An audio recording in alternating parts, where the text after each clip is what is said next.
Solo un momento, yo aviso.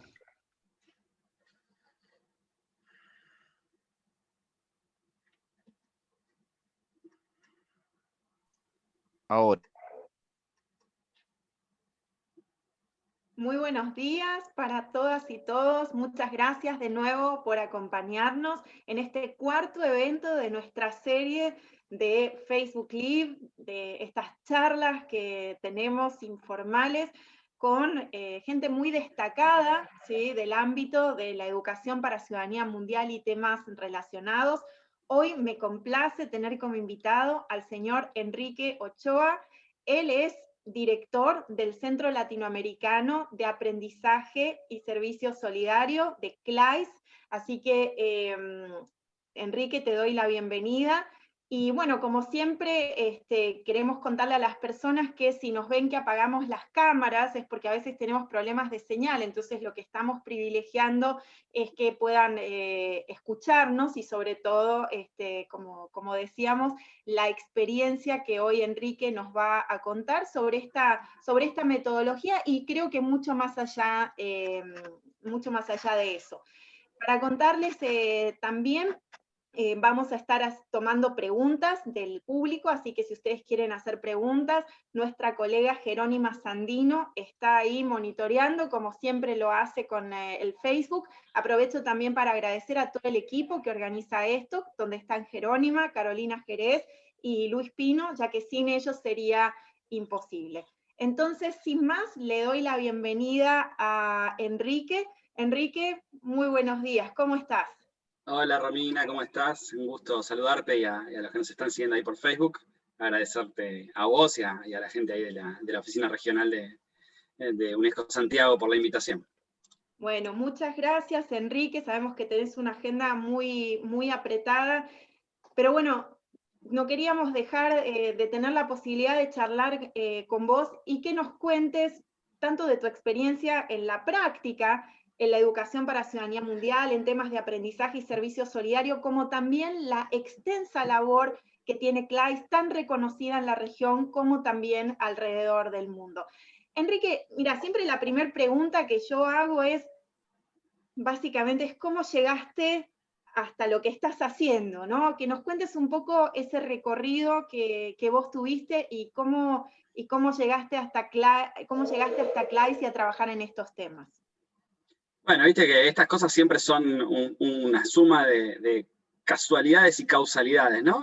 Cuando uno va definiendo su recorrido profesional. En mi caso, yo tuve la suerte de que en la escuela secundaria a la que yo fui a una escuela media, una de las escuelas medias que tiene la Universidad de Buenos Aires, acá en Argentina, y ahí había un programa obligatorio de aprendizaje-servicio. Ni bien entrabas a los 13 años, había una asignatura curricular de aprendizaje-servicio. Yo, obviamente, nunca lo conecté eso que hice a los 13 años, conscientemente hasta los 18 que empecé a trabajar, pero ahí hay como una primera semilla. Toda mi recorrida en la escuela secundaria tuvo que ver también con espacios de militancia política, de búsqueda de transformación de la comunidad, de lo que nos rodea, y eso me llevó a, bueno, elegir como carrera la licenciatura en Ciencia Política de la Universidad de Buenos Aires, así que a los 18 años ahí entré a estudiar Ciencia Política en la UBA.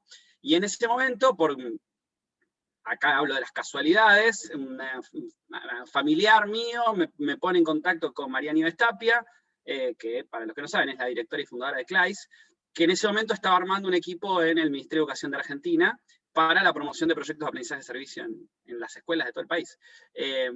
Bueno, con mi currículum empecé a trabajar ahí como último asistente, más o menos, haciendo cosas muy, muy básicas, pero bueno, en la charla comentando que yo sabía de lo que estábamos hablando, porque lo había hecho en primera persona como estudiante.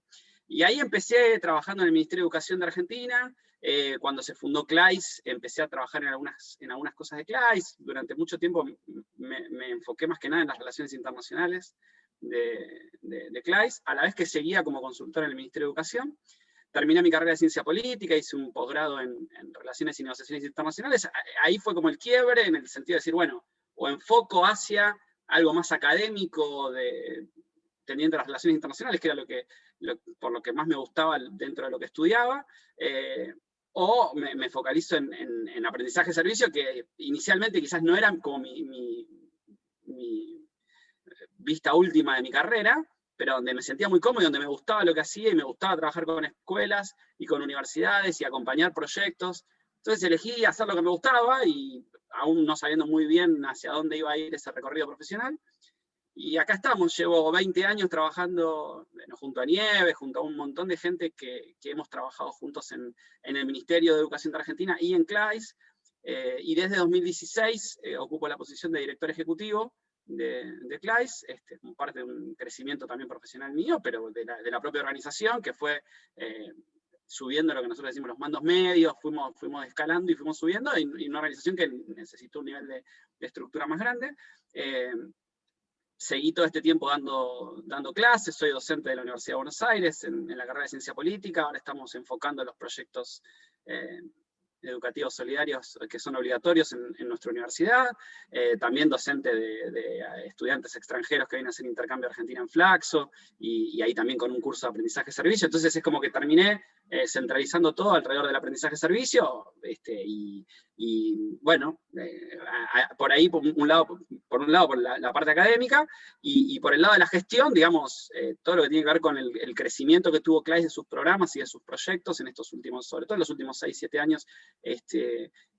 CLAIS se fundó como un centro latinoamericano, voy a contar un poquito más de CLAIS, pero digo, solo decir que CLAIS se fundó como un centro para la promoción del aprendizaje de servicio en América Latina, y que en los últimos años definitivamente es un centro que promueve el aprendizaje de servicio desde América Latina, pero para el mundo. Acompañar ese crecimiento, la gestión de eso, cómo trabajar con los socios, con los aliados en todo el mundo, es un desafío impresionante. Y poder conectar también con muchísimas organizaciones aliadas que trabajan temáticas similares al aprendizaje de servicio. El aprendizaje de servicio no compite con otras, sino que se complementa con definitivamente muchas propuestas pedagógicas. Entonces, bueno, en ese sentido es como se ha venido construyendo un poquito este camino. Muchas gracias, Enrique. A ver, una pregunta, o sea, para aquellos que conocen, perdón si esto les resulta redundante, pero yo creo que hay gente que conoce y otra que quizás no tanto, o que quiere conocer sobre aprendizaje y servicio solidario. ¿Podés contarnos qué es y también contarnos cuáles son para vos las tendencias que hay a nivel regional, a nivel mundial, desde tu perspectiva? ¿Cómo ha ido cambiando este tema a lo largo de los años? Bueno, la propuesta pedagógica que denominamos, nosotros decimos aprendizaje y servicio solidario, pero lo van a encontrar frecuentemente en la bibliografía como aprendizaje-servicio, aprendizaje solidario. Se viene difundiendo en los 5 continentes desde hace, yo diría, un siglo, con diversas denominaciones según los países, las instituciones, digamos, se identifican como proyectos de aprendizaje-servicio solidario a las actividades solidarias, valga la redundancia, que se desarrollan poniendo en juego intencionadamente contenidos de aprendizaje y aplicando esos saberes al servicio de necesidades concretas de la comunidad. Hay muchísimas investigaciones que muestran que estos proyectos, en contextos reales, planificados como proyecto educativo, permite que nuestros niños, niñas, adolescentes y jóvenes aprendan nuevos conocimientos, desarrollen saberes y competencias para la vida, el trabajo y la participación ciudadana, mientras están enfocados en la resolución concreta de problemáticas de su comunidad. Está probado su impacto tanto en la calidad de los aprendizajes como en el fortalecimiento de la inclusión educativa, y también en muchísimos proyectos el impacto real y concreto en cambios en la comunidad. En pocas palabras, nosotros decimos que el aprendizaje de servicio solidario es un proyecto educativo solidario protagonizado por los estudiantes y que está articulado con los contenidos de aprendizaje. Ahí si ustedes buscan la definición que usamos desde CLAIS, hay muchas definiciones. Si ustedes googlean Service Learning, aprendizaje de servicio, van a encontrar un montón de definiciones. La definición que nosotros dimos desde hace ya bastante tiempo es que el aprendizaje de servicio es un servicio solidario destinado a atender en forma acotada y eficaz necesidades reales y sentidas con una comunidad y no solo para la comunidad. Esa es la primera característica. La segunda es que tiene que contar con el protagonismo activo de los jóvenes, de los estudiantes, en la mayor parte de las etapas. Lo ideal es desde el planeamiento hasta la evaluación. Cuando uno hace un recorrido de todo el proyecto hay distintas etapas. el ideal es que los estudiantes o los jóvenes estén involucrados en todas las etapas, pero al menos que ese protagonismo activo sea muy, muy claro, que no estén siendo usados como decorado, a veces decimos, ¿no? Poner a los estudiantes para la foto y que todo el proyecto lo haga el docente, ¿no? Bueno, ese protagonismo activo es la segunda característica. Y la tercera característica es el planeamiento de los contenidos de aprendizaje articulados con la actividad solidaria. Y de manera intencionada, contenidos curriculares, o de reflexión, de desarrollo de competencias para la ciudadanía del trabajo, de investigación, ¿no? Pero intencionado. Esto es, cada vez que hacemos un proyecto solidario, cada vez que salimos con un grupo de jóvenes o de estudiantes a la comunidad, aprendemos cosas, está claro, ¿no? Pero lo que buscamos acá son aprendizajes intencionados, que estén vinculados con contenidos curriculares, en el caso de las escuelas o universidades, o contenidos propios de la formación en caso de las organizaciones sociales. Ahí yo insisto en esto a veces hablo de estudiantes o de jóvenes, hablo de profesores o de líderes, porque este tipo de proyectos se puede hacer tanto en la educación formal, escuelas, universidades, como en organizaciones sociales, organizaciones juveniles, en educación no formal. Las organizaciones sociales también tienen su propia currícula. Cuando forman a sus voluntarios, los forman sobre determinados temas. No es la misma organización que trabaje temática de derechos humanos, que una que trabaje salud, que una que trabaje temas medioambientales. Entonces, esa es la currícula, ¿no? En el caso de la escuela o de la universidad, la currícula es lo que está previsto que estudien nuestros estudiantes en el aula, ¿no? Entonces, bueno, ese es un poco el contenido. La propuesta pedagógica del aprendizaje de servicio, nosotros lo vemos como una propuesta pedagógica, pero hay muchos que por ahí lo reducen o a una experiencia, o a un proyecto, o incluso a una metodología de enseñanza y aprendizaje. Entonces ahí también hay todo un rico debate en la bibliografía académica. Nosotros lo vemos como una filosofía, o como una pedagogía, o sea, como una manera de pensar la educación y la enseñanza con sus correspondientes herramientas y estrategias que requieren de los estudiantes que aprendan y desarrollen a través de su participación en esas actividades de servicio. Y en ese sentido, CLAIS, pero también muchas otras organizaciones, disponemos de manuales, de un conjunto de herramientas para poder llevarlo adelante, estrategias que sirvan para los distintos niveles, ¿no? Y también para las distintas temáticas. Me adelanto algo por ahí, después vamos a charlar, pero por eso para nosotros está tan clara la vinculación con la educación para la ciudadanía mundial, en el sentido de que la educación para la ciudadanía mundial fomenta el respeto de los derechos humanos, la justicia social, la diversidad, la igualdad de género, la sostenibilidad medioambiental, y lo que nos plantea siempre es que es algo más que un simple aprendizaje teórico, que hay que llevarlo a la práctica. Bueno, el aprendizaje de servicio solidario nos permite que esa cuestión de poner en juego todos estos temas que venimos hablando, no se haga simplemente desde el pizarrón o desde el aula, sino saliendo al territorio, a la comunidad, para la resolución de problemas concretos. Me parece que esa sería como la definición más simple. Después, si querés, contamos algunas experiencias, algunos proyectos, como para darle un poquito más de color a esto. ¿Y cuáles son las tendencias que vos ves en América Latina y el Caribe, y también a nivel mundial? Tendencias, desafíos como macro, ¿no? O sea, que Sí. ¿cómo ha avanzado este tema aceleradamente? Sí, tal cual, eso me había quedado en el tintero de lo que me preguntaste. La verdad es que para nosotros el crecimiento exponencial en América Latina, sobre todo en la segunda mitad de la década del 90, pero muy consolidado en los 2000, primero tiene que ver con principalmente muchas experiencias de abajo hacia arriba, de escuelas y de universidades que lo vienen haciendo, aún sin saber muy bien que hay una denominación teórica para esto, que hay un movimiento mundial. O sea, lo primero que nos pasó a los que venimos trabajando hace 20 años con esto es encontrarnos con escuelas, con universidades, que nos cuentan sus proyectos y que son, sin lugar a dudas, aprendizaje de servicio, pero no saben que se llama aprendizaje de servicio ni nada, ¿no? Entonces, esto es lo primero, como un movimiento muy de abajo hacia arriba. A partir de los años 2000, ya se hace mucho más evidente en algunos países la política pública acompañando estos proyectos. En Argentina fue el primer país que lo tuvo como una experiencia desde el Ministerio de Educación. Este programa yo les contaba en el año 2000, 2001, pero que continúa hasta el día de hoy, pese a los muchos cambios de gobierno que hemos tenido, de ministros de educación que han pasado y demás, con mayor o menor financiamiento, con mayor o menor visibilidad, pero hay un programa ahí que promueve el aprendizaje de servicio desde el Ministerio de Educación de Argentina de manera clara hace más de 20 años. Y en el caso de Argentina, además, que los sistemas educativos, al ser un país federal, pasan muchas veces por las provincias, hay muchas provincias que tienen programas específicos de promoción del aprendizaje de servicios para sus escuelas. Pero en paralelo, Uruguay también lo empezó a implementar como política pública, muchos países empezaron a tener ciertas normativas que incluían, quizás no al aprendizaje de servicio como tal, pero sí muy vinculado. Muchos países que incluyeron, obviamente, la cuestión del financiamiento, como en el caso de Perú, que la Ley de Educación Superior pone un mínimo de financiamiento para la RCU, y la responsabilidad social universitaria muchas veces una de las herramientas que usa es el aprendizaje de servicio, o países que han puesto normativas para una cantidad de horas de servicio para finalizar la escuela media o para la universidad. Siempre está como el país pionero en esto, que fue México. México, recuerden que la cuestión del servicio social mexicano tiene más de un siglo. O sea, en la Constitución mexicana, hace 100 años, se incluyó la cuestión del servicio social como un requisito obligatorio para la titulación, y las universidades, especialmente las públicas, la UNAM en principio, pero llevan más de 60 años de servicio social obligatorio. En Costa Rica lo mismo, el TCU, el trabajo comunitario universitario es obligatorio.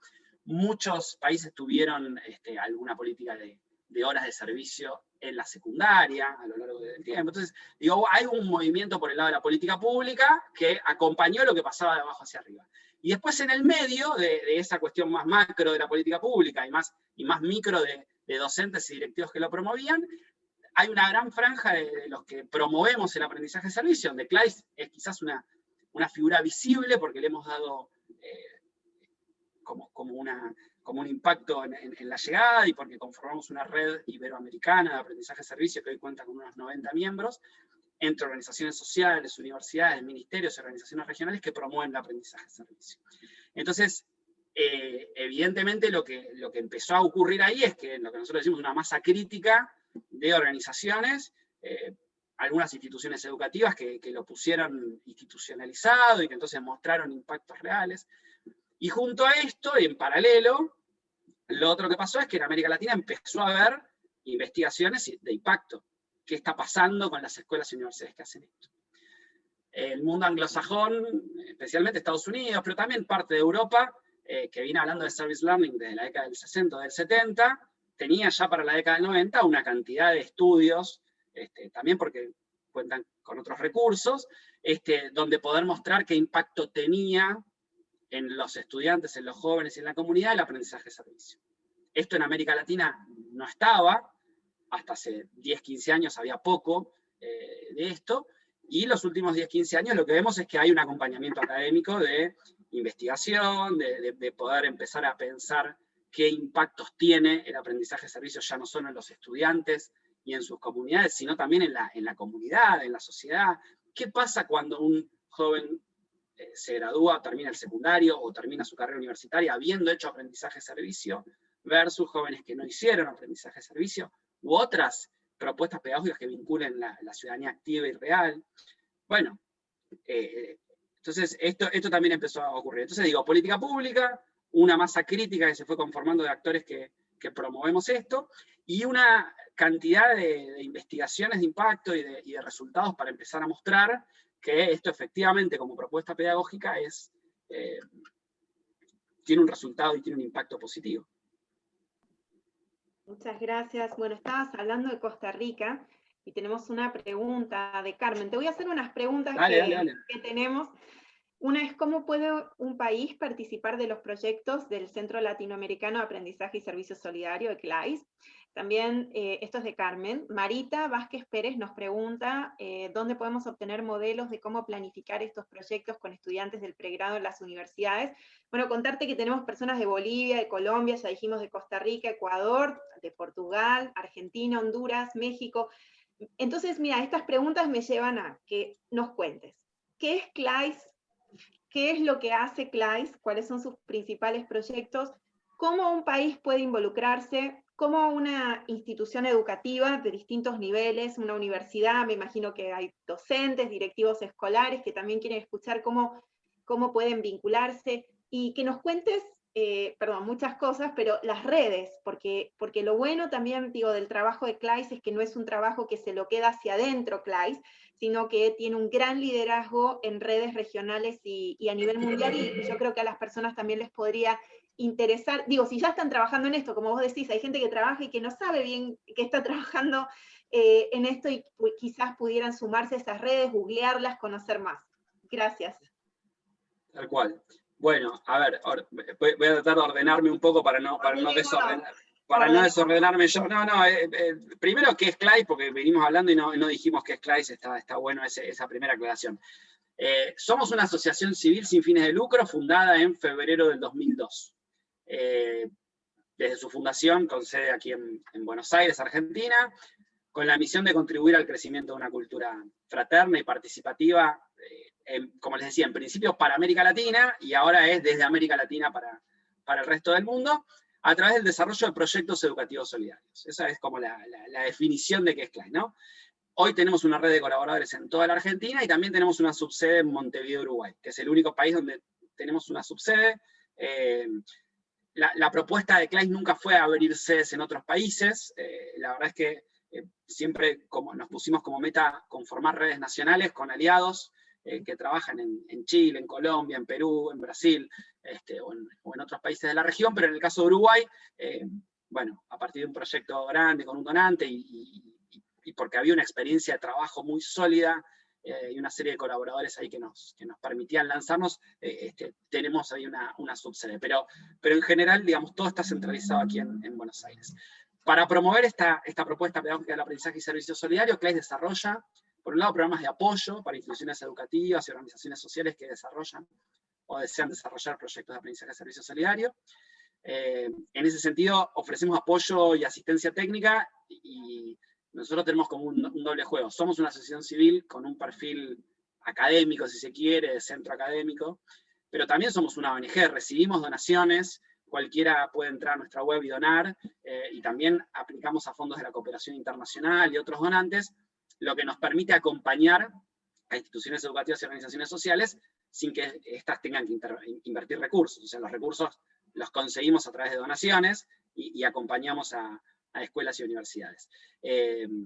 No obstante lo cual, también hay muchas escuelas y universidades que tienen los recursos y que pueden, digamos, con sus propios recursos recurrir a CLAIS para perfeccionar esto. ¿Qué ofrecemos? Capacitación presencial y online desde hace mucho tiempo. Este año obviamente ha sido el grueso todo online por la pandemia, pero con capacitación, digo, tenemos una idea de capacitación muy desarrollada hace muchos años, donde capacitamos y damos apoyo técnico a las instituciones, a sus directivos y a sus docentes de todos los niveles educativos. Tenemos programas de investigación cuantitativa y cualitativa sobre el impacto del aprendizaje de servicio en Argentina y en América Latina.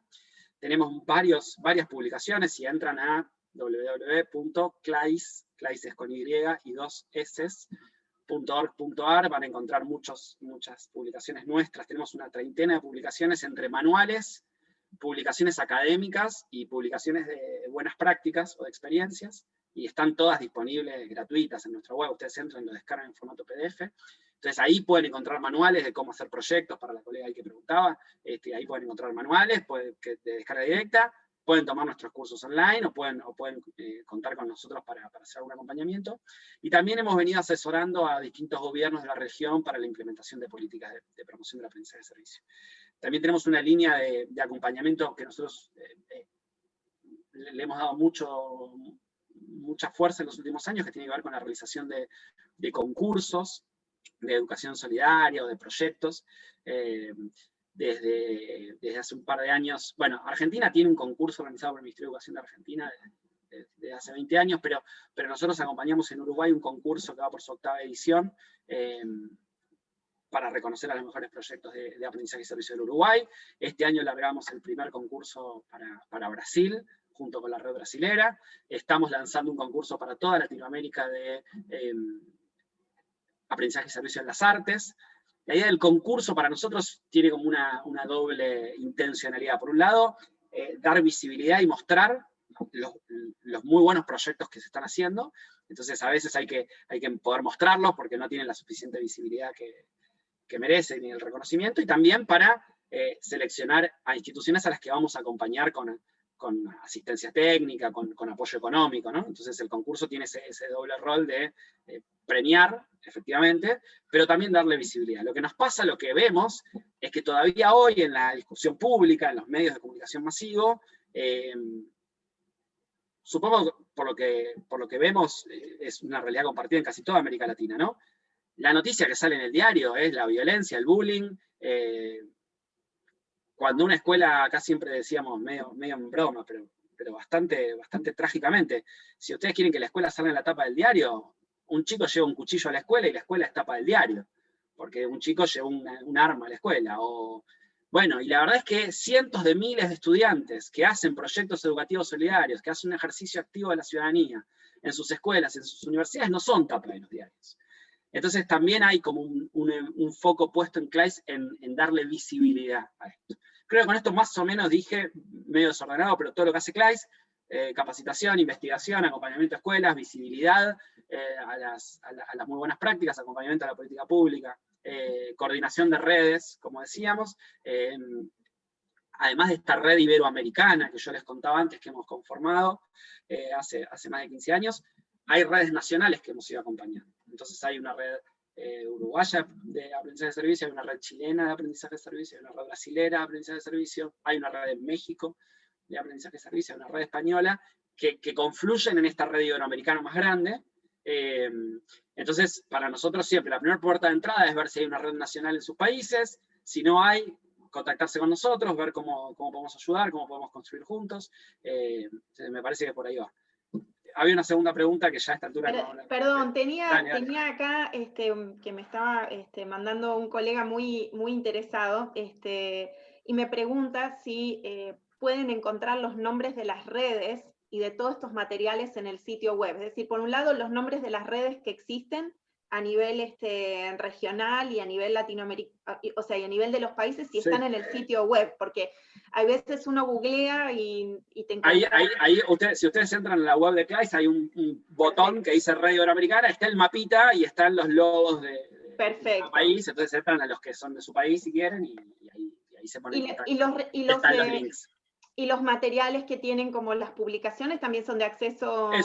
También, clais.org.ar, hay un botón que dice publicaciones. Publicaciones las tienen divididas entre esto que yo decía, manuales, publicaciones académicas y experiencias. Y ahí están, hay una treintena. Insisto en esto, por un lado, ¿por qué para nosotros está bueno dividir estas tres cuestiones?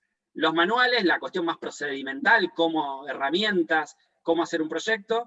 La cuestión más académica, tenemos publicaciones de jornadas de investigadores y demás, papers, que muestran, porque a veces uno le tiene que decir a su director de carrera o al directivo de la escuela, mira, esto que quiero hacer además tiene un impacto real. Bueno, hay publicaciones académicas que dan cuenta. Y tenemos publicaciones de buenas prácticas, porque a veces no hay que descubrir la rueda, digamos. Soy un docente de una escuela que trabajo temas en ciencias naturales y medio ambiente. Veamos qué proyectos se están haciendo de aprendizaje de servicio en medio ambiente y vamos por ahí. Quiero vincular las artes con el aprendizaje de servicio. ¿Cómo se hace un proyecto comunitario desde las artes? Bueno, hay un manual para artes. Obviamente las herramientas no son iguales para la educación superior que para una escuela media, que para una escuela a nivel inicial. Nosotros acompañamos proyectos de todos los niveles, desde nivel inicial, chicos de 4 y 5 años, niños de 4 o 5 años, hasta la universidad, de la educación superior y la formación de posgrado. Obviamente con distintos niveles de impacto o sea, cómo vinculamos lo curricular en una sala de 5 años, no es lo mismo que cómo lo vinculamos en la escuela secundaria, cómo trabajamos el tema de ciudadanía con primaria que con secundaria, el impacto probablemente de llevar un conjunto de estudiantes avanzados de medicina a un territorio, probablemente no va a ser el mismo que llevar a los chicos de 5 años que no sé, se encargan de la reforestación de la plaza comunitaria. Bueno, está bien, no importa, pero digamos, cada uno en su medida, lo importante es esta vinculación entre aprendizajes efectivos y una problemática comunitaria que hay que resolver. Te quiero contar que se sumó, bueno, gente de Chile, tenemos gente de Guatemala. Luis Álvarez nos pregunta, por ejemplo, cómo es el proceso para que Guatemala, y esto por ahí les puede servir para otros países, pueda ser subsede me imagino que de una red nacional de aprendizaje-servicio a través del Ministerio de Educación. Si querés podemos contestar brevemente y después le pedimos a Luis que nos deje su correo, Sí. y entonces te lo pasamos a vos. Sí, desde ya, eso es lo más fácil. La verdad es que la cuestión del armado de redes para nosotros fue un desafío que no tiene una receta, digamos, no hay forma de pasarles una receta. En cada país se ha dado según lo que hay y quienes están. Lo importante siempre es conectarse con los que hacen algo parecido. Qué sé yo, en Chile, por ejemplo, la red empezó a partir de una red de universidades, la red de Universidad Construye País, que venía haciendo cuestiones de responsabilidad social y de aprendizaje a servicio, y después se fue ampliando hacia escuelas y hacia otras instituciones. En Brasil empezó mucho más por organizaciones sociales que venían promoviendo el aprendizaje a servicio. Había una organización social, Fasaparchi, que durante mucho tiempo promovió el aprendizaje a servicio, después se sumaron otras, Empec, Singularidades, y ahí se fueron sumando instituciones universitarias y otras escuelas. En Uruguay se dio un buen mix entre organizaciones sociales, el ministerio. Entonces, cada país tiene su lógica, hay que ver dónde está, digamos, el foco hoy puesto en quienes promueven el aprendizaje de servicio y partir de lo que se está haciendo, ¿no? Nosotros siempre decimos que hay que ver qué se está haciendo, no hay que buscar empezar de cero, porque estamos seguros de que en cada uno de sus países hay o universidades que lo vienen haciendo, organizaciones sociales que hacen cosas de este estilo, alguna oficina gubernamental o algún organismo internacional que tiene sede ahí y trabaja temas vinculados. Entonces, para armar una red siempre hay que buscar qué se está haciendo, ¿no? Entonces ahí pasarnos el dato, Luis, me dijiste ser colega. Luis Álvarez, sí. Bueno, yo ahí después al final dejo el mail de Clays y nos escriben y nos ponemos en contacto con otros colegas de su propio país.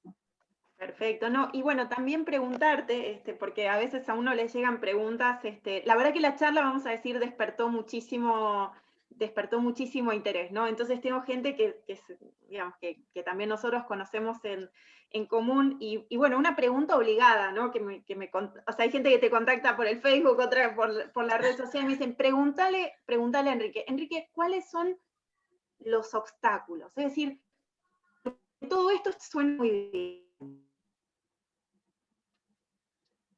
¿no? Pero sabemos los obstáculos que hay en las escuelas, ¿no? En las comunidades. Entonces, ¿cuáles son para vos, para uno, perdón, estoy sacando la cámara porque dale, tranquila. Problema de internet, ¿cuáles son los desafíos? ¿Cuáles son los obstáculos?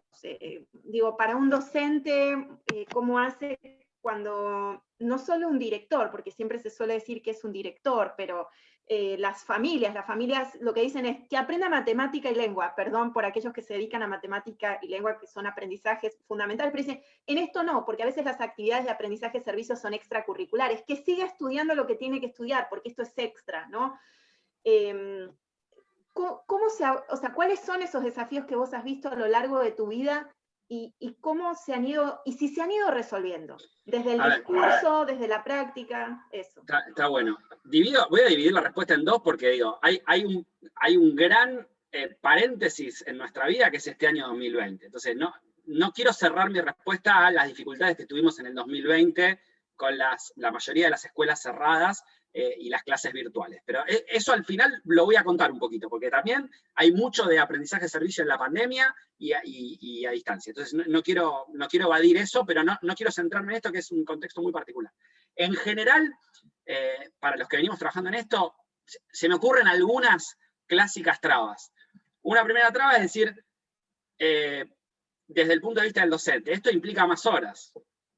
O sea, si yo tengo que además prepararme para salir a terreno, implica más horas, que en la mayoría de los casos no están siendo remuneradas, por ejemplo. Eso podría ser una dificultad, que algunos docentes digan eso. Bueno, mi primera respuesta es sí, puede demandar más horas, como también demanda más horas preparar las clases. A ver, digo, si yo como docente universitario, porque yo nunca ejercí en escuelas, pero sí en la universidad, y tengo mi recuerdo de estudiante universitario, uno podía buscar el apunte de una materia que hace 15 años, que da las mismas clases, que no cambia la bibliografía, que no actualiza, y que vos buscás el apunte de ese docente hace 10 años y sigue dando las mismas clases. Ese docente restringe su tarea a las 4 horas semanales, 6 horas semanales que está frente a curso. Entonces, claramente, para ese docente, hacer aprendizaje de servicio supone más tiempo. A ese docente no es al primero que le voy a hablar. Ahora, los docentes que, como la inmensa mayoría, preparan sus clases, se toman tiempo no solo para evaluar exámenes, sino también para mantenerse actualizado, ver qué bibliografía incorporar, que busca noticias que estén pasando en el mundo para transmitir a sus estudiantes, que busca disparadores, esto no sería un problema. Digo, porque el tiempo que le dedica es parte también de su docencia. Entonces, esa primera dificultad, para el que le dice, pero esto implica más tiempo, la respuesta es sí, va a implicar un poco más de tiempo. Tenemos que hacer lo posible para que institucionalmente se reconozca eso. Que esto no solamente significa a veces un reconocimiento económico, pero a nivel universitario, por ejemplo, ya son muchas las universidades que tienen horas cátedra destinadas a este tipo de proyectos, entonces hay un reconocimiento económico. Sin ir tan lejos, a veces tener en cuenta esto a la hora de los concursos o de los ascensos, que eso sea una línea que tenga un impacto en tu carrera académica también es importante. Entonces, hay muchas maneras por las cuales nosotros tratamos de que las instituciones acompañen eso. Esa sería una. Otra es la de las familias. Familias que dicen, bueno, pero primero, un tema de seguridad, ¿no? ¿Cómo sacar a los chicos fuera del aula? Eso no es... Bueno, acá yo no me quiero meter en las realidades muy puntuales de cada país y en las legislaciones de cada país. Entonces yo voy a hablar de lo que conozco. En Argentina todas las escuelas tienen su seguro y las salidas que se hacen habitualmente a competencias deportivas o a un museo son parte de la formación de los estudiantes y nadie las discute. Entonces, esto tampoco debería ser discutido. O sea, es parte de la formación, la institución así lo entiende y está el seguro que lo... Obviamente tenemos que agotar todas las instancias para garantizar que nuestros chicos no van a exponerse a nada que se resulte peligroso, pero digamos, tomando todos los recaudos, son los mismos recaudos que cuando sale mi hijo que tiene 4 años y lo llevan de la mano a, no sé, a un museo. Y cruzan la calle, y bueno, sí. Y ningún padre discute eso. Entonces, no discutimos los museos, no discutimos cuando los chicos van a jugar un torneo de fútbol o de básquet, que también lo hacen por la escuela. No discutamos esto porque no tiene sentido. Tercer cuestión que puede aparecer desde el punto de vista de los directivos, ¿no? Principal problema de los docentes es si implica más horas, principal problema de los padres es el tema de la seguridad. Desde el punto de vista de los directivos, bueno, pero ¿cómo hacemos para que algunos docentes lo quieren hacer, otros no? Bueno, efectivamente, una institución que quiere que esto sea parte de la formación de sus estudiantes, institución universitaria, escuela, tiene que garantizarse que en el recorrido, en la trayectoria formativa de los estudiantes, haya experiencias que pongan en valor la cuestión de vincular aprendizajes con un servicio a la comunidad. No quiere decir que todas las materias, durante todos los años, tienen que hacer aprendizaje-servicio. Hay muchas escuelas y universidades que se han puesto en su grilla de 4 o 5 años de formación, un espacio en primer año, uno en tercero, uno en quinto. Entonces, como institución, yo como directivo, pienso que esto tiene que ser incorporado como propuesta pedagógica. No le pido a todos mis docentes. Vuelvo sobre una cuestión, mira, personal, si quieren. En la universidad, yo arranqué como docente de una materia en la carrera de Ciencia Política que se llama Agenda de Seguridad Internacional. Bien teórica, bien dura, lees textos de la Agenda de Seguridad Internacional. No hay forma de que yo haga aprendizaje de servicio con eso.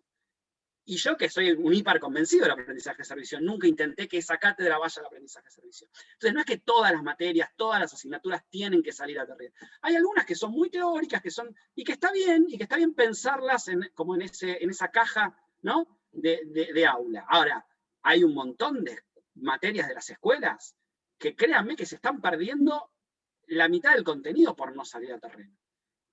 Que cuando queremos enseñar a jugar al fútbol no dibujamos la cancha.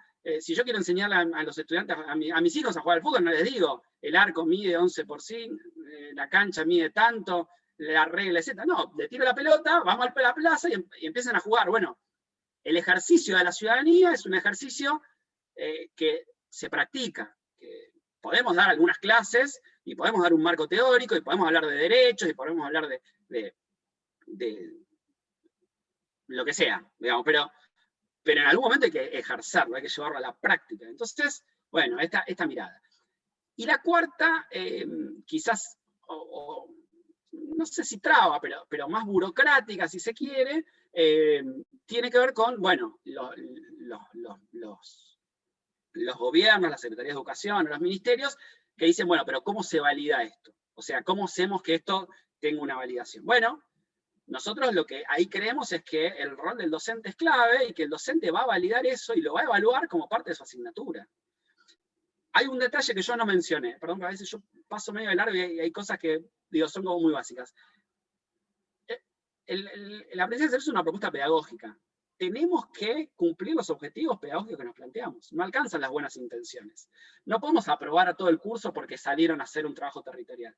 O sea, si lo que, no sé, yo soy docente de ciencias sociales o de naturales o de comunicación o de arte, tengo un programa y tengo objetivos que tienen que cumplir. Si no se cumplen los objetivos, no se aprueba. Entonces, lo que estamos hablando es de una propuesta pedagógica que va a ayudar a que nuestros estudiantes estudien más, se preparen mejor, pero los tenemos que evaluar de la misma manera que lo evaluaríamos si no hacemos aprendizaje de servicio. Entonces ahí, digo, si hay alguna cuestión sobre cómo validar esto, bueno, me parece que ahí hay que confiar en los docentes, en los directivos, en que no es que porque hacemos aprendizaje de servicio, aprobamos a todos. Porque las pruebas lo que muestran, las investigaciones lo que muestran es que hace falta estudiar más, investigar más, para, nosotros decimos, para cambiar el mundo, para cambiar nuestra comunidad, que para aprobar un examen. Entonces, cualquiera de ustedes que nos está siguiendo alguna vez como estudiante, sabrá que si estudiaste la noche anterior, pasaste la noche en vela, fuiste a la mañana, rendiste el examen y lo aprobaste con la nota mínima. Todos alguna vez lo hemos hecho. ¿Ok? Bueno, para hacer un proyecto de aprendizaje de servicio no alcanza con estudiar la noche anterior. Entonces, eso es lo que muestran las investigaciones que se llevan a cabo, es que los estudiantes estudian más, se involucran más con los contenidos curriculares para resolver una problemática comunitaria que para aprobar un examen. Pero no dejemos de evaluarlos. Por ahí me parece mala cosa. Bien, no, y bueno, hay dos consultas. La primera es, ¿cómo crees, es una pregunta muy grande, pero ¿cómo crees que tiene que fortalecerse la formación inicial y continua de los docentes en este tema? Bueno, es clave. Mirá, nosotros ahora en Uruguay estamos haciendo todo un trabajo con los profesorados. Acá en Argentina, en el INFOD, que es el Instituto de Formación Docente, también incluyó alguna línea en ese sentido. Obviamente que cualquier propuesta como esta, que involucra cierto cambio en la filosofía de los docentes, si entra por los profesorados y si entra por la formación de los docentes, es un golazo, decimos nosotros, digamos, es lo mejor que nos puede pasar. Pero también son estructuras muy rígidas y son más difíciles de entrar. Entonces, insisto, no quiero hablar de casos particulares, de países en particular, pero lo que digo es, se hace lo que se puede. Quienes promovemos el aprendizaje de servicio intentamos entrar por ahí, pero la realidad es que muchas veces es más difícil. Si me preguntas a mí, es lo ideal. Y la política pública debería apuntar a que en la formación docente esto se trabaje. Pero también hay una cuestión, digo, que me parece que cada vez se hace más clara, y ahora me voy a alejar un poco del aprendizaje de servicio, que es esta cuestión de que el docente cada vez más tiene que dejar de ser un experto en contenidos y tiene que empezar a ser, bueno, algunos hablan monitor de aprendizaje, otros hablan de acompañamiento. Yo no quiero usar esos términos porque a veces parece que se desvaloriza el laburo docente y nada más lejos de mí, pero sí queda claro que con la cantidad de información a la que se tiene acceso hoy en día, y el uso de las redes sociales, y Wikipedia, y Google, y demás, los estudiantes cada vez más necesitan que los docentes acompañen eso, ¿no? Y el gran desafío para el docente del futuro es el de ser un especialista también en evaluar y en medir el crecimiento de sus estudiantes. No se trata de un experto en tomar exámenes, sino en alguien que esté especializado en ayudar a los estudiantes a verificar y controlar sus propios aprendizajes, a verificar y controlar el uso de la información que reciben. Bueno, hay muchísimo escrito sobre esto, no me quiero detener, fake news, cómo no caer en engaños bastante simples y demás. Bueno, digo, ¿cuánto de esto se está trabajando en la formación docente? En algunos países más, en algunos países menos. Pero me parece que hay una concepción del docente donde claramente, bueno, esto que muchos dicen, de que la escuela tiene que formar habilidades, tiene que dar herramientas, ¿no?, para el desarrollo de los niños, niñas y jóvenes. El docente ahí tiene un rol que no es el que tenía hace 30 años atrás. Entonces el aprendizaje de servicio es una propuesta más, insisto, no es la única, ni siquiera estoy diciendo que sea excluyente, de hecho, lo que decimos es que está vinculado con muchas otras, pero me parece que tiene que ver con este cambio de mentalidad del docente y esta frase medio repetida ya, pero que siempre vale la pena decir, no podemos seguir pensando las escuelas del siglo XXI como si fueran escuelas del siglo XX, ¿no? En un montón de cosas, en un montón de aspectos.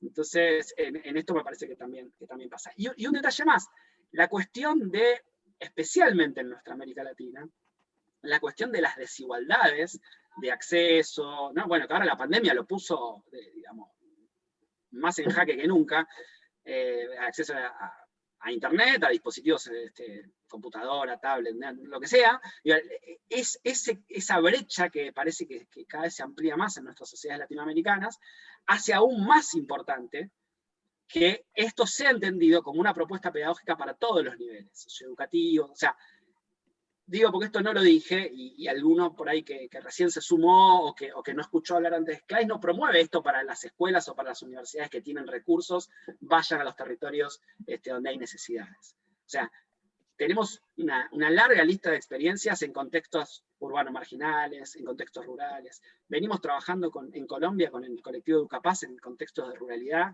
y digamos, o sea, a esos estudiantes más que a nadie hay que darle las herramientas para que sean protagonistas activos de la resolución de problemas comunitarios. A esos estudiantes a los que tenemos que sacarlos del lugar de destinatarios de ayuda o de beneficiarios, y de que sean protagonistas activos. Entonces, es importantísimo que cuando, vuelvo a lo de la formación docente, formamos docentes, no puede haber una mirada donde, bueno, depende si el docente va a ser para una escuela de clase media alta, puede hacer estos proyectos, pero si está en una zona urbana marginal no puede. No, la verdad es que en esas zonas es más necesario hacer aprendizaje de servicio. Es más necesario que los estudiantes se involucren en resolver inequidad, desigualdad, falta de acceso a derechos básicos. Entonces, ahí me parece que tenés una herramienta muy poderosa para que los docentes utilicen en sus clases. No, y yo creo que también de la propia experiencia de haber trabajado con esta metodología, el docente que se va fortaleciendo como un líder social, como un líder dentro de la escuela, pero a su vez un líder social en la comunidad, ¿no? Y también, o sea, yo de las cosas o sea, yo siempre digo que el aprendizaje y servicio solidario para mí es de las metodologías más efectivas en temas de educación ciudadana, porque es el ejercicio de la ciudadanía, es aquello que la pone en juego y que conecta lo que venimos conversando en distintas charlas, que tiene que ver con lo cognitivo, ¿no? O sea, todo esto que vos hablaste, estudiar, ¿no? O sea, como uno estudia los problemas, como uno estudia las soluciones, como uno estudia y conoce su comunidad, ¿no? No necesariamente uno vive en una comunidad que la conoce. El poner en juego las habilidades socioemocionales, ¿no? Desde la autoestima, la autoconfianza, y este tipo de metodologías contribuyen a eso, ¿no? O sea, alguna vez comenté de haber trabajado en terreno donde hay chicos que te preguntan, ¿y yo por qué tengo que trabajar para el bien común? Y yo, ¿por qué tengo que hacer un proyecto para otros y yo no sé si voy a vivir dentro de 5 minutos, ¿no? O sea, y cuando salgo de la escuela o si salgo de mi casa, y también ¿por qué yo tengo que transformar, ¿no? En la situación en la que estoy, independientemente de su estatus socioeconómico, es decir, digo, todos estamos atravesados por las complejidades de la sociedad, bueno, ni hay que hablar hoy en tiempos de pandemia. Entonces yo creo que el tema, por un lado, del liderazgo social de los docentes, la salida de la escuela a la comunidad, ese vínculo que hoy, digo, está puesto, la escuela en la casa en la escuela, y a su vez la escuela en las comunidades. Pero te quería hacer una pregunta adicional, que yo también he experimentado, pero para que puedas ampliar, es cómo contribuye la metodología de aprendizaje y servicio solidario a prevenir la desvinculación educativa. Y visto de otro lado, a también fortalecer el involucramiento, los intereses de los estudiantes, y de los jóvenes también, fuera, sí, digo, de los jóvenes niños, en lo que es la educación, no formal. Entonces quería preguntarte un poco tu experiencia en esto. No, está claro, los que se dedican a investigación lo podrían explicar mejor que yo. Está claro que no hay relaciones nunca unicausales, pero todas las investigaciones que se hicieron sobre institucionalización del aprendizaje de servicio durante 4, 5, 6 años muestran que bajan los índices de repitencia en las escuelas, que bajan los índices de deserción. Insisto, obviamente que uno no puede decir, son escuelas que hacen una batería de cosas, ninguna escuela sigue exactamente igual y solo agrega aprendizaje de servicio, ¿no? Evidentemente. Pero el aprendizaje de servicio es una de las herramientas que, cuando uno entiende que lo que está haciendo transforma. A ver, esto es muy clásico en la escuela media. Estudiantes desinteresados, o que dicen, esta materia ¿para qué me sirve? Escuchamos muchísimas historias de docentes que nos dicen esto. Mis estudiantes no les interesa. Yo doy cualquier asignatura, poner el nombre que quieras. Y mis estudiantes me dicen, pero yo quiero hacer otra cosa, y esto no es lo mío. Entonces, todos esos docentes te dicen, cuando vos lográs que vean en terreno lo que estamos haciendo, ahí le cambia la cabeza. Y esto que yo decía antes, de que los obliga, a veces conscientemente, pero a veces casi inconscientemente, a estudiar más y a prepararse mejor, hace que tengan mejores notas. Entonces, digo, me parece que eso va por ese lado.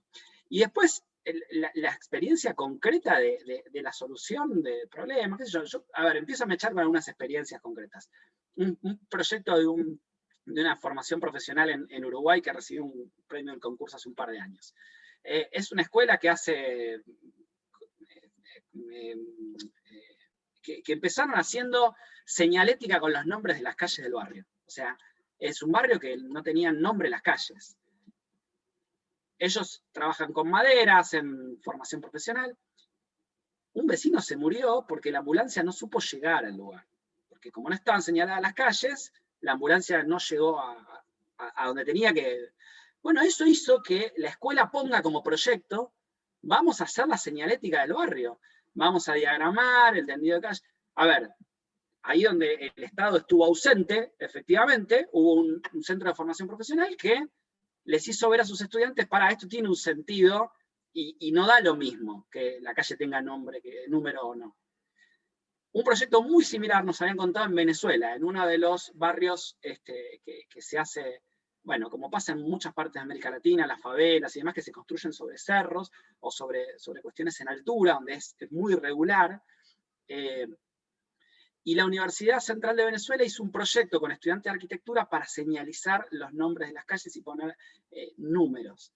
Pero surge el proyecto por una necesidad comunitaria, que es que mucha gente decía, no consigo trabajo porque no puedo poner una dirección en mi currículum. O sea, algo que para nosotros muchas veces parece como, puede ser tan importante que la calle donde es mi domicilio tenga una calle y un número. Bueno, que no tenga calle y número hace que no llegue la ambulancia si te pasa algo, hace que no te contraten porque no tenés domicilio que poner en el currículum. Entonces, ¿cómo hay algo? De ahí en adelante puedo contar experiencias de chicos que hacen sillas de ruedas para el hospital, y bueno, o chicos que trabajan en diseño de libros para llevar a un hospital de niños, o estudiantes de enfermería que hacen primeros auxilios, o estudiantes de medicina que ahora en plena pandemia estuvieron acompañando a adultos mayores que por ahí estaban solos, o experiencias de lo que se te ocurra. Promoción de donación de sangre o de donación de órganos, vinculando la cuestión de la salud, pero también con comunicación y con lengua y literatura, para ver cómo mostramos esto en la comunidad. Entonces, cualquier proyecto que involucre saberes que parece que no son tan importantes, cuando mostrás la necesidad comunitaria, cobran otro sentido. Cobran otro sentido. Hacer a ver, yo les contaba la otra vez en un webinar, los que vienen siguiendo webinar mío van a decir que me repito mucho, pero un proyecto de la Universidad Nacional de Salta, en el norte de nuestro país, que empezó a instalar paneles solares a comunidades rurales aisladas que no tenían energía. Salta, para los que no conocen, la región tiene 300 días de sol al año, no sé. O sea, con paneles solares era muy fácil de construir. ¿Qué hacían la cátedra antes? El trabajo final era hacer un pequeño panel solar, y el estudiante tenía que armar el panel solar, lo ponían en el aula, trabajo final, la calificación, listo, y aprendías eso. Ahora, cuando ese saber del aula vos lo llevás a una necesidad comunitaria real, que es ir hasta una comunidad aislada que no tiene acceso a la energía, y le ponemos paneles solares, además ese proyecto tuvo una cuestión que fue ir a hacer todo el diagnóstico con la comunidad, para ver qué tipo de energía, dónde, ¿no?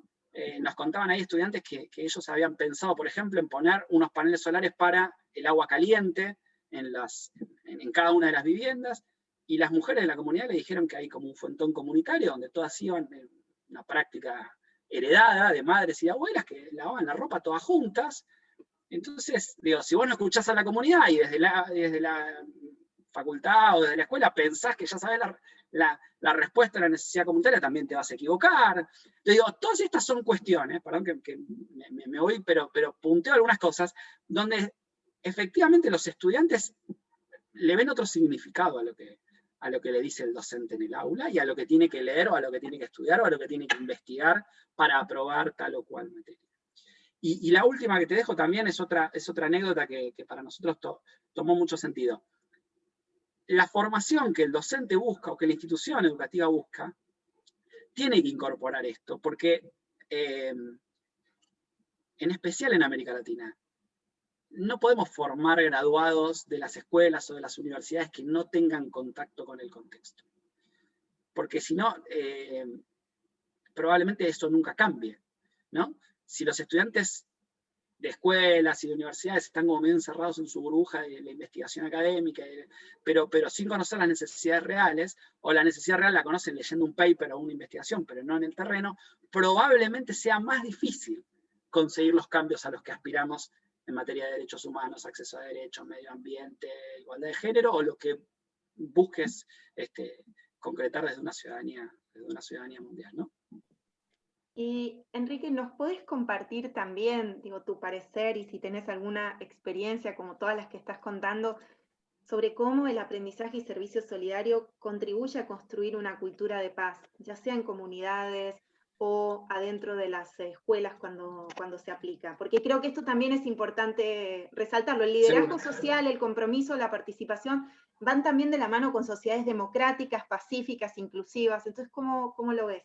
Sí, ni hablar. Mirá, esta experiencia que yo contaba muy por encima, pero Educapaz es un colectivo de organizaciones que está trabajando en Colombia, especialmente en las zonas que fueron más afectadas por el conflicto, ¿no? El conflicto interno colombiano, que no lo voy a contar yo desde afuera, pero digo, que durante tantos años fue un conflicto tan fuerte, y que todavía tiene cuestiones por saldar. En las zonas rurales más afectadas por el conflicto, la cuestión de compartir espacios en común, y la escuela es un espacio en común, bueno, muchas veces ponía estas cuestiones en juego.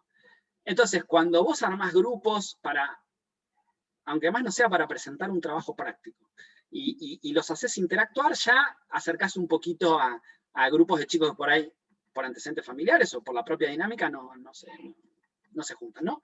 Pero cuando los sacás a terreno, a resolver problemáticas comunitarias, ahí cada vez se nivela más, y cada vez, digamos, hay mayor diálogo, y me parece que disminuye el conflicto. Hay varias investigaciones que muestran que instituciones que tenían problemas de convivencia en sus estudiantes, de violencia incluso, ¿no? De enfrentamientos entre grupitos de estudiantes y demás, bueno, el aprendizaje de servicio, insisto, no es la única herramienta, tiene que ser parte de un dispositivo de otras, pero es una herramienta que te va a permitir que los estudiantes, como parte de su formación, tengan que aprender a vivir juntos.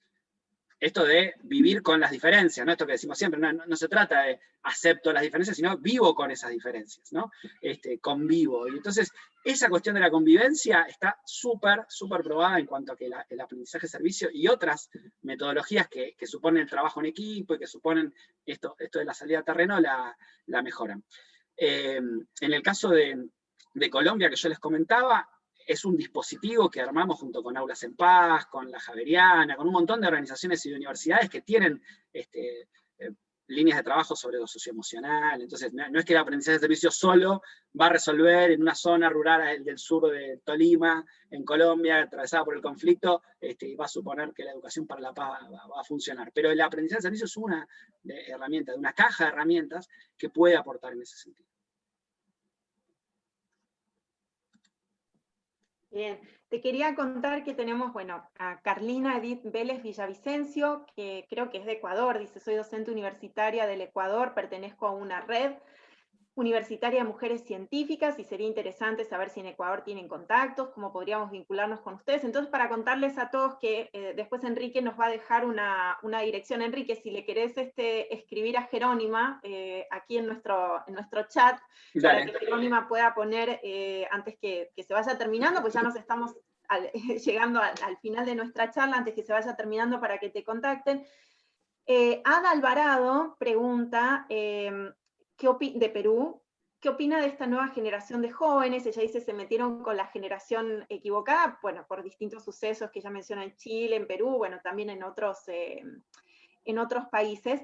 Y si querés después, te quería hacer una última pregunta con respecto a cómo se hace aprendizaje-servicio en tiempos de pandemia, cuando el aprendizaje-servicio es una experiencia social, colectiva, creo que presencial, o ha sido tradicionalmente presencial, basada en el fortalecimiento de relaciones sociales, cómo se hace eso en tiempos de pandemia. Pero primero abordemos la pregunta, si querés, de Ada, y después... Sí, contacto, yo ahí les voy a dejar el mail institucional de CLAIS como para que podamos redireccionar la consulta. Tenemos distintas áreas de trabajo, entonces les pongo el mail para que lo puedan compartir, que es info@clais.org, igual después lo compartimos por pantalla. En Ecuador hay mucha experiencia. Ecuador tuvo durante algún tiempo también un concurso de escuelas solidarias y tuvo una línea del Ministerio de Educación de promoción del aprendizaje de servicio, que después se cortó. Tenemos varias universidades, nosotros hemos acompañado a la Pontificia Universidad Católica del Ecuador, tenemos varias universidades que han trabajado como parte de su obligatoriedad en la universidad, entonces hay bastante experiencia. En relación a la pandemia, digamos, a ver, nosotros, una de las primeras cosas que hicimos por mayo, junio, fue que armamos un mapa y les pedimos a los aliados que completen un mapa de experiencia de aprendizaje de servicio en la pandemia, ¿no? Como para ver qué estaban haciendo universidades y escuelas que nosotros sabíamos que no se detuvieron. A ver, esto hay que decirlo, lo que decimos siempre, la escuela está cerrada, pero la educación no se detuvo, los docentes siguen dando clases con muchísimas dificultades, no hace falta que lo repita, pero digamos, me parece que hay que señalarlo. Hay muchos docentes en la sala que están escuchando. El esfuerzo que hicieron miles y miles y miles de docentes, a pesar de las muchas dificultades, para dar clases a través de la radio comunitaria, a través de WhatsApp, del mail, de las plataformas, los que tienen instituciones con plataformas propias y demás. Entonces, me parece que eso quedó claro, que la escuela está cerrada, pero la educación no se detuvo. Después mediremos más adelante cuánto perdimos o no por tener las escuelas cerradas y demás. Pero bueno, fue la situación y es la situación común que nos tocó en América Latina. Entonces, hay muchísimas experiencias de poder hacer cosas a la distancia, de poder trabajar con socios comunitarios, con organizaciones sociales que siguen necesitando apoyo. En algunos casos, sin salir de casa, y bueno, en algunos casos es sin salir de casa, en otros es saliendo, con todas las precauciones, distanciamiento social, lavado de manos, barbijo, tapabocas, o como sea, digamos, y hay muchísimas experiencias. Yo ahí después también los invito, en el sitio web de CLAIS hay un Padlet que armamos con experiencias en todo el mundo, pueden entrar a ver qué experiencias están haciendo en sus países en el contexto de pandemia. Obviamente acá sí, cuando me preguntabas qué dificultades, y aún las que siempre venían haciendo, lo primero que dijeron es no puedo, la verdad no puedo, porque estoy desbordado, porque ya de por sí es difícil dar clases en este contexto, más aún hacer un proyecto, y créanme que es entendible completamente, pero no quiero dejar de mencionar que hay muchos que sí lo siguieron haciendo.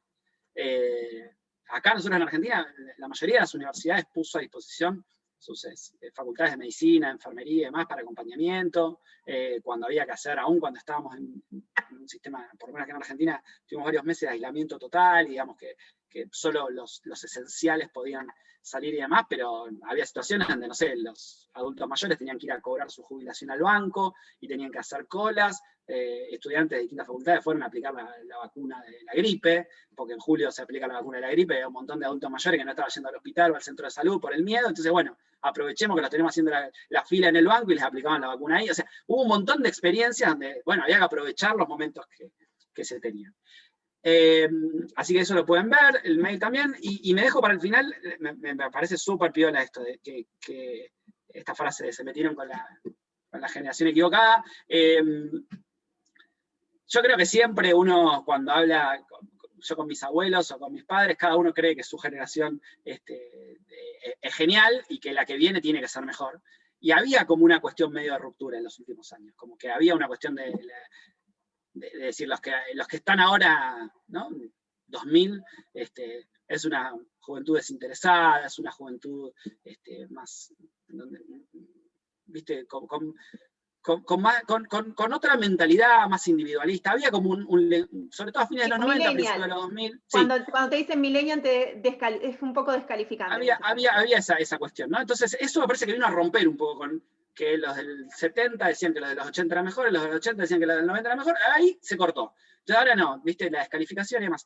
Nosotros no veíamos eso, es verdad, nosotros por ahí, por el público con el que trabajamos, y bueno, tendemos a ser optimistas por naturaleza, porque trabajamos con instituciones que hacen cosas en otro sentido. Pero me parece que ahora, además, la opinión pública se hizo medio como un clic en el sentido de estamos frente a una generación que tiene, lo que decía antes, acceso a la información mucho más rápido, mucho más veloz, donde el gran desafío es poder, por lo menos desde mi punto de vista, ¿no?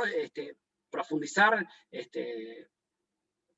los saberes, la construcción conjunta y demás, y dejar atrás las fake news, la cuestión anticiencia que hay en algunos momentos en las redes sociales, digamos, pero sacando eso, tenemos una juventud mucho más preparada, mucho más formada, por lo menos en acceder a la información, y donde el diagnóstico de muchos de los problemas está más claro.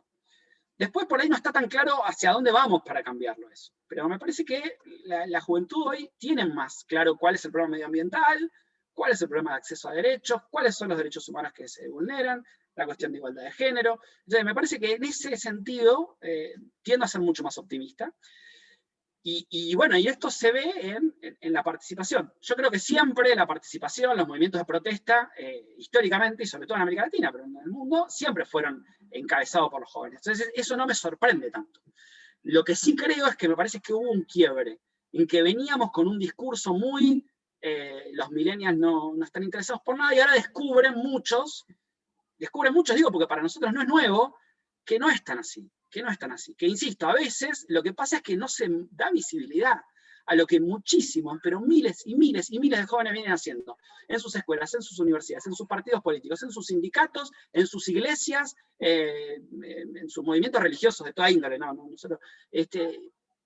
entonces, eso a veces no alcanza la visibilidad, y entonces nos quedamos con algunos otros modelos que no son necesariamente los mayoritarios. Y agrego un dato más. La pandemia, como toda crisis muy grande, tiene además un despertar en muchos sectores de una cuestión del voluntariado, de la acción ciudadana, que por ahí estaba medio adormecida. Nosotros en Argentina tuvimos una crisis muy grande en 2001-2002, y todas las encuestas que hubo a partir de 2002-2003, todas las investigaciones mostraron un crecimiento muy grande del voluntariado, de la gente que se acerca a una ONG, que se acerca a su movimiento religioso, lo que sea, ¿no? Pero digo, de participación. Yo creo que acá también vamos a tener un boom similar, y que el gran desafío de los que trabajamos estas temáticas es cómo hacer que esto continúe, que no se pierda, que esas ganas que tiene mucha gente, bueno, ahora que estamos en un momento de crisis sanitaria, pero además atravesada en nuestros países por crisis económicas y sociales muy fuertes, por las caídas de nuestras economías, el aumento del desempleo, el aumento de la pobreza y demás, que compartimos en mayor o menor medida en toda América Latina, hace que mucha gente ponga ahora el foco en el voluntariado, en la donación, en acercarse, en poner el cuerpo. Bueno, ¿cómo hacemos para que eso después continúe? Y creo que el aprendizaje de servicios da una oportunidad para esto. Da una oportunidad para decir, por lo menos en los espacios formativos, lo formalizamos, lo continuamos. Entonces aprovechamos ese impulso y le damos más fuerza. Sí, siguiendo con lo que hablas, y aquí agradecemos también una pregunta de José Sandoval Ríos, que es una pregunta como más general. Dice, ¿cuál es la trascendencia de la educación para ciudadanía mundial? A raíz de lo que, digo, en esta coyuntura, a raíz también de lo que decía Enrique, ¿no? Esa posibilidad que nos da el aprendizaje de servicio y la educación para ciudadanía mundial de cuestionar estructuralmente. O sea, yo creo que lo que está pasando hoy es un cuestionamiento por parte de las y los jóvenes, de un cuestionamiento estructural, ¿no? De empezar no solo a pensar cuáles son las problemáticas del medio ambiente, sino qué se necesita para cambiar los modelos de producción, los modelos de consumo, los estilos de vida, y entonces cómo repensar los modelos de desarrollo, ¿no? Y en esto la trascendencia, o sea, y la educación es el pilar fundamental de los modelos de desarrollo, ¿no? Y bueno, para responder un poco, José, la trascendencia de la educación para ciudadanía mundial es esto, es este este conocimiento crítico, este conocimiento de cuestionamiento estructural que tiene lectura, digamos, que tiene un análisis entre lo que son las distintas variables, políticas, económicas, sociales, culturales, tecnológicas, en todos los niveles, lo local, lo nacional, digo, y esto sé que también en aprendizaje servicio se produce, ¿no? Cuando uno se acerca, cuando uno estudia un problema en una comunidad, cuando uno va a resolver, tiene que mirar, tiene que hacer un diagnóstico de cuáles son esas problemáticas e involucrar a otros e involucrarse en ese diagnóstico. También tiene que ver con las habilidades socioemocionales, todo lo que venimos recorriendo en esta charla, ¿no? Y también con la toma de decisión, ¿no? Esa capacidad que decía de ejercer la ciudadanía, de hacer, de participar, de tomar decisiones, que esté basada en el conocimiento, que esté basada en las habilidades socioemocionales, es decir, una ciudadanía que esté informada, una ciudadanía que cuando toma las decisiones, las toma con esas bases, ¿no? Y con lo que veníamos también hablando con Enrique, con la base fundamental de los principios, los valores democráticos, los derechos humanos, la equidad, la diversidad, la igualdad de género, es decir, son todos valores que hoy, principios, los marcos de acción que creo que las juventudes están poniendo hoy sobre la mesa y por eso también incidiendo en los cambios estructurales y para ir cerrando, es lo que me parece que el aprendizaje y servicio solidario hace. Creo que siempre fue una metodología muy efectiva y hoy para el mundo en que vivimos, para comprenderlo, para cuestionarlo y también para resolver y para también construir acción colectiva, es una de las grandes, una de las más efectivas metodologías, me atrevería a decir, para poder abordar esto. Enrique, unas palabras finales, si hay algo que no te pregunté, algún mensaje que quieras dejar, y te agradecemos enormemente por tu tiempo. Ha sido un lujo verdaderamente tenerte y tener a Claes acá. Gracias, Romina. No, quizás esto de lo que vos decís lo acompaño con un ¿para qué formamos? ¿Para qué educamos? ¿No? Digamos, ¿qué tipo de graduados queremos de nuestras escuelas, de nuestras universidades? Nosotros decimos a veces de manera medio provocativa, medio provocadora, más que medio provocadora, no se pueden formar graduados exitosos en sociedades fracasadas. Nuestros países de América Latina no pueden darse el lujo de formar en sus escuelas, en sus instituciones de educación superior, profesionales de excelencia para irse al hemisferio norte. Que está muy bien si cada uno elige su camino de vida y está perfecto, digamos. No lo cuestiono desde el punto de vista de quién lo elige, sino de qué tipo de profesional queremos formar. Nuestras universidades, nuestras escuelas tienen que formar los profesionales que sirvan para resolver, que tengan las herramientas para resolver las problemáticas reales y sentidas de su comunidad. Entonces, ese es el tipo de profesional que queremos formar, con mirada crítica, con pensamiento crítico, con mirada sobre los problemas y con las herramientas para poder intentar solucionarlos y resolverlos. Después, cada uno, obviamente, hará con su vida, a título individual, su recorrido, su caminito, pero las instituciones deberían buscar esto. Y entonces, la educación para la ciudadanía mundial y otras propuestas que lo que incluyen es esto, pensar una forma activa de resolver las problemáticas, tienen que estar en el eje de las instituciones educativas, y como parte de eso hay muchas propuestas pedagógicas y metodológicas donde, insisto, el aprendizaje de servicio es uno más, no decimos que es el único, debe complementarse con otros, pero que efectivamente es muy efectivo para estas cuestiones. Entonces, me parece que para cerrar es eso, es pensar el tipo de ciudadanos que queremos entregarles a nuestros países, a nuestras ciudades, a nuestras comunidades. Bueno, esto tiene que estar adentro.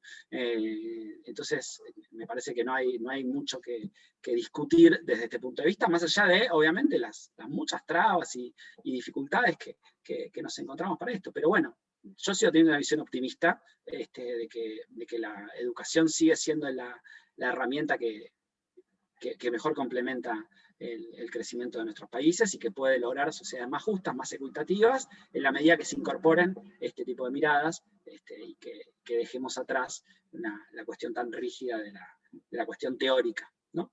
Así que, bueno, ese sería como el mensaje final. Agradecerles de ella la invitación y la charla muy, muy enriquecedora. Muchísimas gracias y nos despedimos hasta la próxima. Gracias a todos los que se han conectado de toda la región y de nuevo gracias al equipo de UNESCO Santiago, Jerónima, Carolina y Luis por hacer esto posible. Gracias, que tengan buen día. Hasta luego.